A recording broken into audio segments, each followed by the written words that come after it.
Ambassador Keitra, of the Xylothian Confederacy, stood before the Galactic Council's assembled representatives, her crystalline form shimmering with satisfaction. The holographic display behind her showed Earth a blue-green marble, rotating peacefully in the void. As you can see, the pacification protocols have been successful, Keitra announced, her translated voice echoing through the chamber. Earth's dominant species has been thoroughly domesticated. They pose no threat to the Council's expansion into their sector. The other delegates murmured approval. It had been the same story with dozens of primitive worlds. Species that showed early promise were carefully guided, their aggressive tendencies suppressed through strategic cultural intervention, economic dependency, and diplomatic pressure. Humanity had followed the pattern, perfectly abandoning their weapons programs, dismantling their militaries, embracing the Council's enlightened philosophy of submission to the greater galactic order. They even surrendered their predators, Keitra continued, gesturing to footage of humans releasing captive wolves into preserves, a sure sign of a species that has accepted its place in the natural hierarchy. What? The Council didn't understand what they couldn't understand, was that humans had never truly tamed wolves. They had made a deal 15,000 years ago, in the frozen wastes of the last ice age. Two apex predators had met at a campfire. One walked on 2 legs, the other on 4. Instead of fighting for dominance, they had done something the galaxy had never seen. They chose partnership. The wolves brought their hunting prowess, their loyalty, their pack instincts. Humans brought fire, tools, strategy, and an infinite capacity for creative probe. They hadn't domesticated wolves.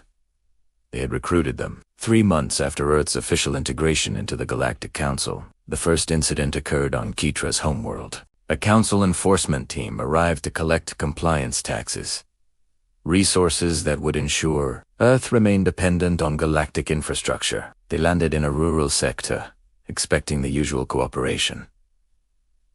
They were met by wolves, not the half-wild preserves animals Keitra had seen in her reports.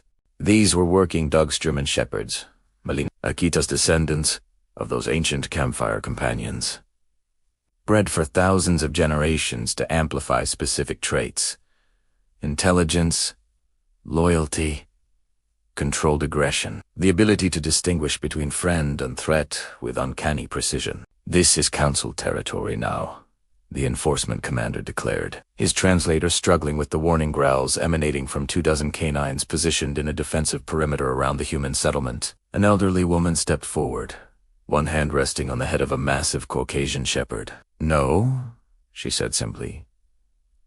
"It's not. The wolves didn't attack. They didn't need to. They simply held their ground, golden eyes, tracking every movement, communicating a message that transcended species. Asterisk. You are not welcome here. Leave, or discover why humans partnered with us instead of prey." Asterisk. The enforcement team left. Word spread quickly through Council networks. Earth's domesticated population had somehow weaponized their predators, except that wasn't quite accurate. The predators had volunteered on dozens of worlds wherever Council forces attempted to assert the dominance they'd enjoyed on other pacified planets. They encountered the same phenomena. Humans backed by wolves, dogs, and other canine companions who understood intuitively what their human partners needed: protection, deterrence.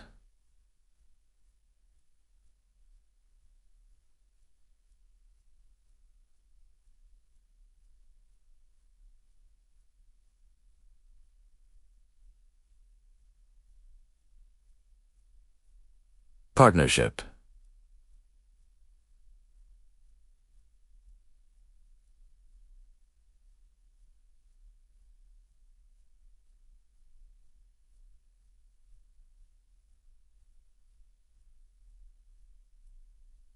Partnership.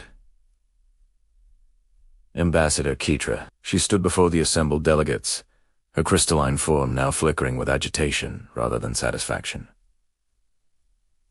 "They deceived us," she insisted. "Humans claimed to be peaceful, claimed to have abandoned their predatory nature, but they kept their wolves." The human representative, a middle-aged man named James Chun, smiled quietly from his delegation pod. Beside him sat a border collie named Ghost. her intelligent eyes surveying the council chamber with the same analytical intensity her human partner displayed. "Ambassador Ketra," Shun replied, his voice calm and measured.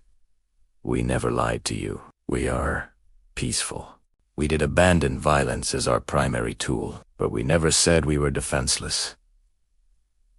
He placed his hand on Ghost's head. "Our ancestors didn't conquer wolves. We didn't break them or chain them. We offered them a better deal than the wild could provide. Partnership, purpose, belonging, and in return they offered us the same." He stood, and Ghost rose with him, the two moving in unconscious synchronization born of thousands of years of coevolution. "You see domestication and assume weakness?"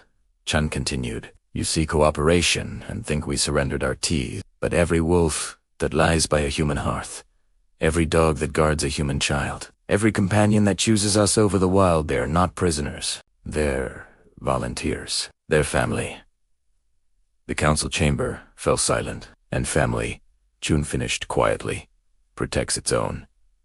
The vote to grant Earth autonomous status passed unanimously. The council had learned what wolves had known for 15 millennia. Humans didn't need to be the biggest predator in the room. They just needed to be the ones the biggest predators chose to stand beside. Ghost wagged her tail once. Message received. Message delivered. Humanity remained untamed.